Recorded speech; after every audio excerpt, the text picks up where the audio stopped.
Hey, listeners. My name is Elisha, the founder of the Witnesses podcast. It's so beautiful to have you listening to our podcast. And I want you to know something that means a whole lot to me. Thank you for tuning in. And one thing I love to tell all of our listeners is it's not just about you listening, but listening to understand. Understanding is the most important thing. So important. So, you have to listen, learn, and practice. Thank you so very much and happy listening. So, hi Dana, it's nice to have you on the show. You're welcome. Thank you for having me. Yeah. So, before we begin with your introduction, the essence of this show is to invite triumphant guests like you to come talk to us about their stories because we believe that among our audience or listeners, there might be someone who is going through what our triumphant guest passed through and came out triumphantly. So they've got to talk to us about their story, the challenges, and how the solution and how they came out of it triumphantly. So let's get started. Dana, we have 20 minutes to talk about it. Tell us your story, everything that we need to know. All right, let's get started. Absolutely. My story started actually probably before I was born. My mother was a teenager when she became pregnant with me, and she was obviously scared and being on her own, unwed and young, just would have preferred not to have me. And it's very unfortunate that when I came into this world, she had thought to abort me. She had thought to adopt me to another family, but she had some influence to keep me, so she did. But she was always very distant emotionally. She just stayed very detached. And then she ended up marrying a man when I was 7 years old, who liked me even less than she did. And he physically and verbally abused me. And where this came into play was that it obviously affected me my whole life. It still affects me to this day, and I'm going to be 48 next month. But the physical abuse was bad. I didn't like it. But the verbal abuse, telling me constantly that nobody would ever love me, nobody wanted me, they shouldn't have to pay for me, I should have been more grateful. To them for having shelter and having food and having clothing. But I was just a kid. I was a little girl. I was just trying to live my life and be who I was. And also growing up, I was born and raised Catholic. So, I had a very strong belief in God, and I went to Catholic school even and Catholic university. So I had a very strong tie to God and to this idea of why I was here. It just gnawed at me because I didn't understand if I existed and God wanted me to be here, then why was it that I was only here to suffer? I just couldn't accept that, I was put here only to suffer and only to suffer at the hands of the people that were supposed to care for me and protect me and love me. So I went out in the world, left that home as soon as I legally could. Ended up falling for a young man. It shouldn't surprise me that he was also abusive. Even the day I met him, I will never forget. I didn't even care for him. He reminded very much of my abusive stepfather. But I was familiar with the personality. I guess for me, I felt comfortable in a strange sense that I knew how to navigate a relationship like that. I knew how to please somebody, and follow their rules so that they would look upon me favorably. And I knew how to sort of fly under the radar so that I didn't suffer the physical consequences or the threats of the disapproval that I might meet by doing or saying something that whoever it was wasn't happy about. So, um, that relationship, I ended up marrying that man, had a son with him, and he actually made me sick. It's a very strange thing, but after 25 years in Oh, this relationship, I Hi, actually hi, became Dana. very Dana, ill. sorry to interrupt you. Can you adjust your camera? Sure. I can't see you anymore. You can't see me? Yes, yes. My camera is on. Yeah, I don't see where to. Let's go on. It's showing that my camera is on. Oh, and I can't see. That's very. You can turn on. Yeah, it's showing me. There's off and there's on. Do you see me? Blank. Yes, blank. And it wasn't so Okay, before. that's strange. Yeah. Yeah, that's very strange. Okay. Yeah, I don't know why, because on my end it's showing that it never went away. But if you can see me now, we can keep going. Let's just keep going. Maybe it's probably my network. Okay. Okay, not a problem. So by the end of my 25-year relationship and marriage to my ex-husband, what had happened was I had become very ill. I had lost within 2 weeks, I dropped down to 93 pounds, very skeletal. I couldn't breathe. I could barely use my hands, just to pick up very light things. Even toilet paper, I couldn't tear off the roll. I couldn't get into my house with a key. I was losing function of my body, and my doctors ran all these tests, and they sat me down and said, your body is shutting down. You are, whatever stress is being caused in your life, it's causing you a lung problem. You have a lung disease. There were all these various medical problems I had, but they said, we can't do any surgery or give you a pill. It's because of the circumstances you're living in. So I did divorce my husband, and it was very hard for me to do that because as a faithful person, that wasn't ever an option to me. I knew we weren't happy, but I felt that I made a commitment and I should honor that and keep my family together for our son. But I realized that, and with the help of people in my church too, that if I wanted to live and it was down to, life or death, and we did have some domestic violence involved in that relationship, even my priest said, God didn't put you here to suffer like that. With the church will understand, God will forgive you, you will be okay. And I think for me, that was one of the biggest factors in giving myself permission to end that marriage, because it's not ever what I wanted and it was not my intention. But the miraculous thing was when I ended that marriage and moved on, I'm better. I'm healthy. I gained the weight back. I could breathe without an oxygen machine.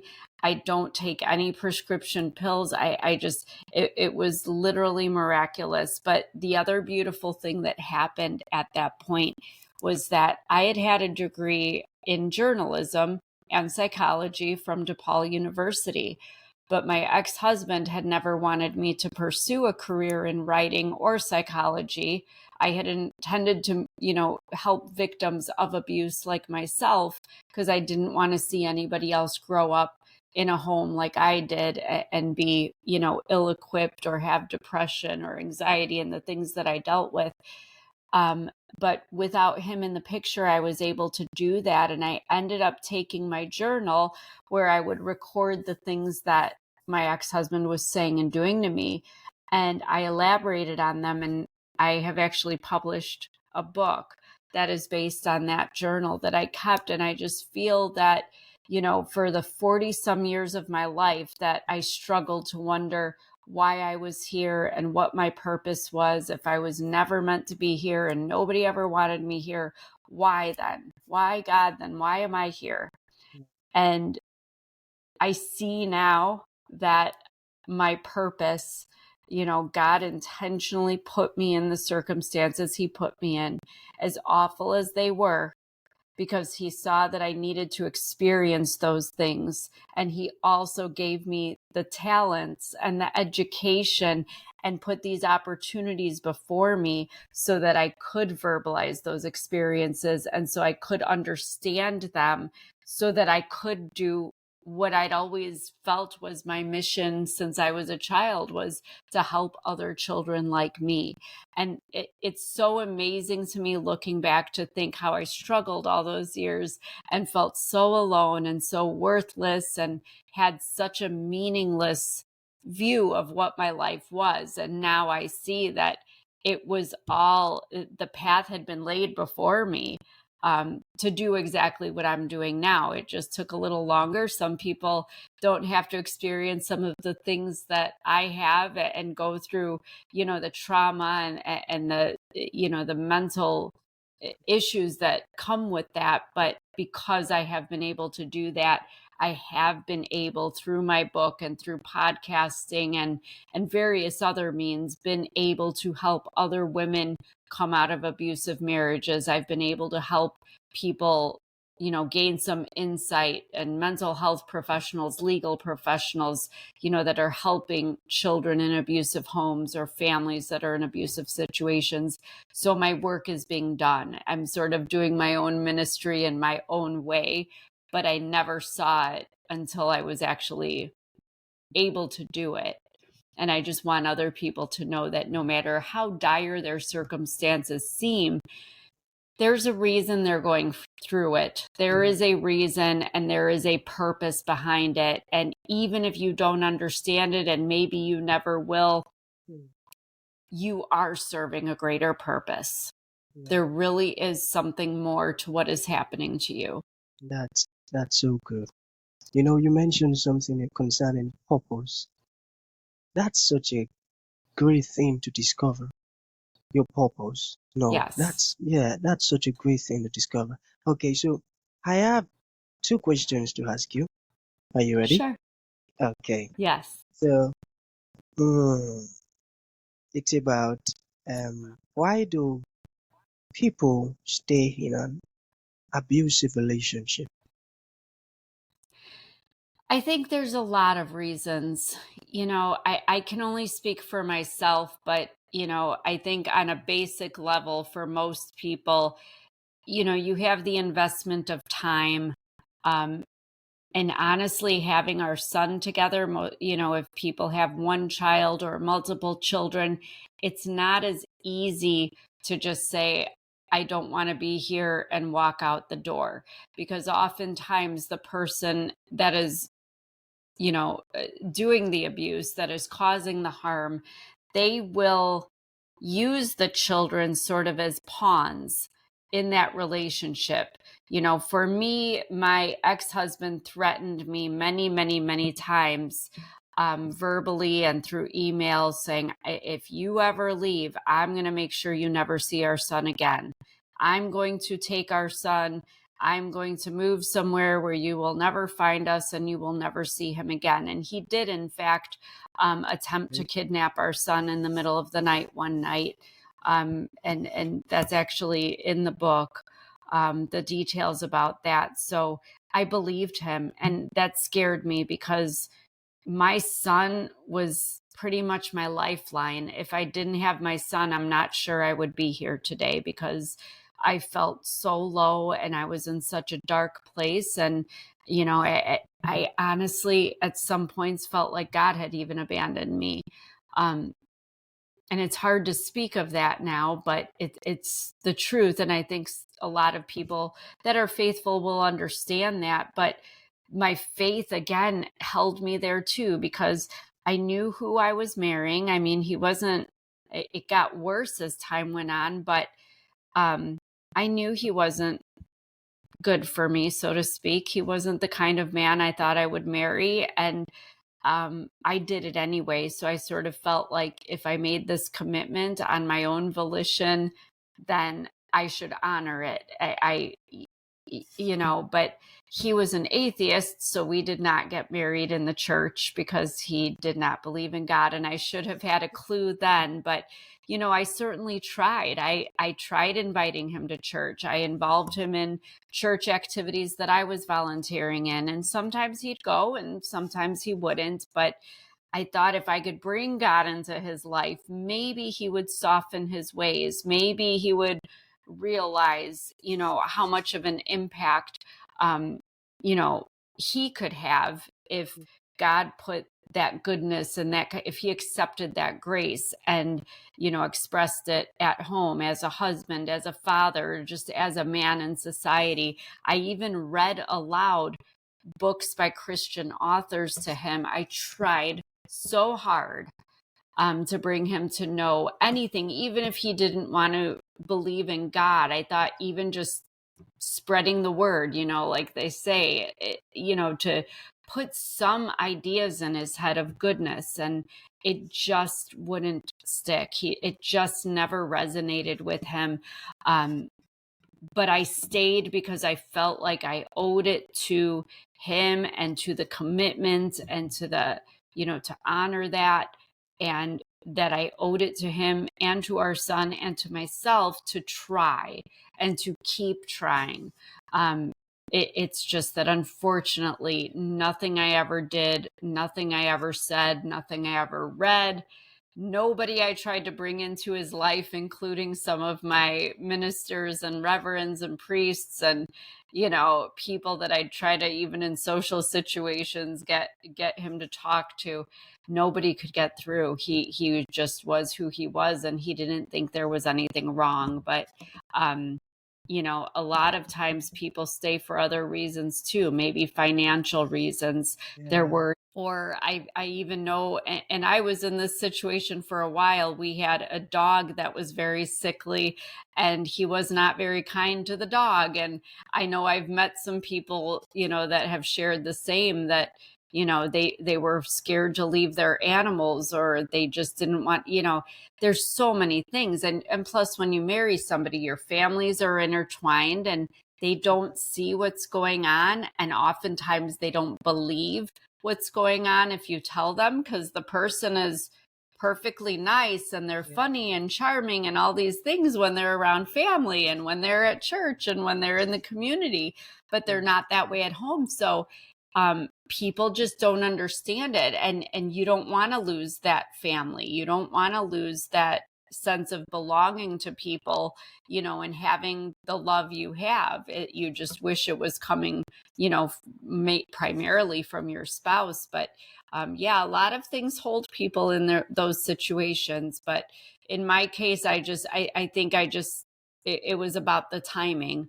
Once I got sick from it and I realized I had to save myself, and then I got out of it and I became healthy, to me, that was a sign that God was looking down on me. He knew he was forgiving me, and he was okay with, and it had always been put in my path that I was not supposed to stay in that marriage. I was not supposed to die, either by his hands or by the physical illness that struck me as a result of it all. So I'm glad that I listened. My great grandma always said, when you have that gut feeling, it's your guardian angel whispering in your ear. So I'm glad I listened to that, and I'm okay. And I'm just here as a testament to tell other people that it's okay. I'm not telling anybody that it's okay to go divorce and condoning that, but I'm saying that you need to follow your true path. And sometimes that true path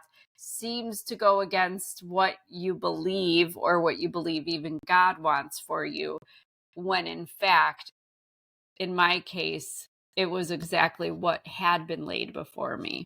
That's so good. That's so good. Okay, I said I've got two questions, and you've just answered the very first one. You answered it in such a way that it's so easy to understand. Well explained. That Well, thank you. anyone who is actually in that situation, just by listening to this podcast, I believe that they are going to be transformed, and it is going to help them. So the second question is, who is a narcissist, and what advice would you give to someone in a relationship with a narcissist? Did you get that? Yes, Okay. absolutely. Narcissists, and so I'm going to start by saying this. Narcissists are not all bad. They're not all like my ex-husband. There are two types of narcissists, And I always say it's sort of, I call them like brain tumors. You can have a benign tumor that is there, but it's not bothering you. So there are narcissists that they just seem to have a very healthy self-esteem. They seem to be really into themselves and like having nice things, but they're not bothering anybody like that. You know, there's one that I can think of that I love very much.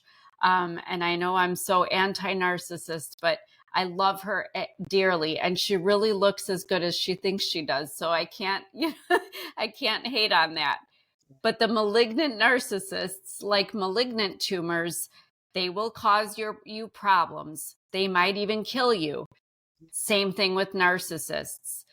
These are people who need to be so important. They need to feel admiration and praise at such extraordinary levels so that they feel exalted. And I use that word because they really do think the world revolves around them and that they are God. In fact, my ex-husband would fight with me every single Sunday when I would start getting ready to go to church, and he would say, "You love God more than you love me. You spend more time with God than you do me." And I'm thinking, but if you believed in God, you would understand that that's what I'm supposed to be doing. Yeah, And exactly. you would be the head of household leading our home and me and your son to that life of praise. But he wanted the praise, you see. He didn't even like when we had our son. It was our child together. That was when things had gotten really bad because he wasn't the most important anymore. The baby was. So narcissists need to be number one. They need to be most important. They are above everybody, including God. They are above everything. They are superior to everybody. So if somebody is in a relationship with one, I always tell people we all come from different places, different cultures, different perspectives. You have to just do what's best for you. Because unfortunately, like my mother, the man that she had married is a narcissist. He was very abusive to me. My mother, however, likes to have her big fancy house and her fancy cars and their money and all their things. So she has nothing to do with me. She wants to have her life over there with him. She is choosing that life, and she is very submissive to him and says and does everything he wants her to do. So she doesn't get abused and she lives her life. I'm not judging, but I'm just using that as an example that some people are perfectly fine. I mean, I'm assuming she's fine, but some people do choose that. For me, it was physically killing my body. It was killing my soul. It was just not, I could not be at peace living with somebody who had that sort of mentality about themselves and that perspective. So I just tell people, listen to how you feel, listen to your gut. If something feels off, if you feel like you are being controlled or overpowered, you probably are. And that to me would be an indication that it's not going to get better, because it doesn't seem like much in the beginning. It's little things. For me, I'll never forget, when we were living together at first, I went to church every Sunday, and one Sunday he said, "Oh, well, it's cold out and let's just stay in and cuddle and have coffee and watch movies. And, you can miss church one time, can't you?" And I questioned it and I fought it, but I'm like, yeah, what's one time, Well, one time led to how many times? Led to a few years, actually, many years. And that's how they work. And that was just with me going to church. So you can imagine, everything was dictated. The control was just unbelievable. So if somebody is telling you what you should wear and what you should say and where you should live, and, just being demanding like that, I think you're in trouble. But I tell people, you listen to how you feel. You are the only one who can make those choices for yourself. But they usually are not going to end up very good. And keep in mind that there are many narcissists. They like to be perceived as good and kind people. So they are in your church. They are coaching the teams at the school, the sports teams. They are in the community, presenting themselves as leaders and as charitable people. Just be careful. Oh, Dana. Wow. That was a great one. That was a great one with Dana. I think, There you are. Okay. yeah. Okay, so that was a great one. I want you to round up. You were saying something. Okay. Okay. Very good. So, to round up with Dana, what is the title of your book, and how can anyone who is interested in getting it be able to get it? Absolutely. My book is called Gasping for Air, The Stranglehold of Narcissistic Abuse. I would say go to my website, danasdiaz.com. That's DANASDIAZ.com. The link for the book is on there. Everybody usually just goes to Amazon, so it's on Amazon. And the links for Facebook and Instagram are there too. And I also have a quiz on my website that you can take if you think you might be in a narcissistic relationship. So I would just ask that everybody follow me on either social media or on the webpage. I do have 2 more books coming out next summer that will talk more about my childhood and then things beyond that, still with narcissism and toxic relationships. So I hope everyone will keep an eye out for those. Sure. I will keep an eye on it. Thank you. Very good. Thank you for your time. Thank you so very much for honoring the invite. It means a whole lot. Thank you so very much. So that's going to be the end of the show. Thank you so very much, Dana. Thank you for coming. Thank you for honoring the invite. God bless you. Thank you so much. Yeah. You too. Bye. Thank you for tuning in to this incredible episode. Your support means the world to us, and we truly value you. We look forward to having you join us for the next episode.